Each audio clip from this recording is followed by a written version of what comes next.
Kaya ko perfecto na pagkainahan. Napoy sa'yo. Angkon ko na. Napoy sa'yo. Ate. Uli na, te.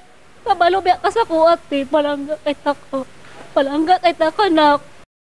Duha ka adlaw na nga nagpangitaay sa ilang anak ang mag-asawang silang Johnny ug Kenneth Escolano. Human nga wala na makauli pa ang ilang 13 anyos dalagita nga anak nga si Janet Escolano, residente sa Labus, Barangay Fatima, General Santos City. Kabala ka ang gibati sa mag-asawa sa kung unsa na ang gidangatan sa ilang anak karon. Gani gi-report na nila sa otoridad ang maong insidente. Sa pagkiginabi kang generous, ang ulahi matod nilang gisgutan sa iyang anak mao ang kung aduna ba kini karelasyon ug nananghid matod pa ang anak nga mangihi pasado alas 9 sa gabi ug wala na kini makabalik pa. Kasi tibi jud kay kung nagpagkata naala na jud na siya diri nagtago lang.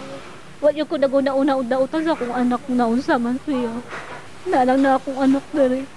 Di lang siguro mag-uli kay basig na hadlok. Unsa ba? O ka na nagunit sa akong anak karon, palihog lang. Tambaga po ninyo na pauli una akong anak, di kay magtambag og dautan.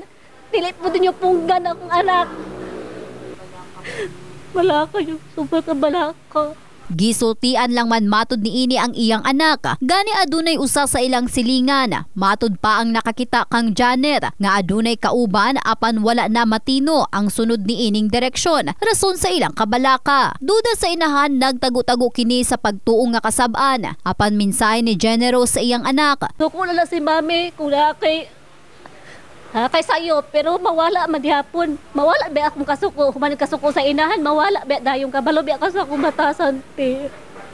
Uli nagbalay, te, maluoy ka. Ikaw maluoy sa mong anak, tagbang may pangita sa imong papa na. Maraming buwang sa pagita sa imong anak. Nak, ulit taon sa balay, nak, nagulat ni si papa, imong manghod. Nagulat taon, minak. Ay lagkadok mo uli. Di ba kakasabaan? Kabalo baya ka. Lula po ni mo. Di naman mangasaba si Lula ni mo. Palangga baya ka. Alang nga to sa mga kabrigadang nakakita kay Janet, mamahimo matod pa nga i-koordinar o tawagan ang mga numerong makitaan karon sa inyong TV screen. In the heart of changing lives, kini si Russell Jean Mantile, Brigada News.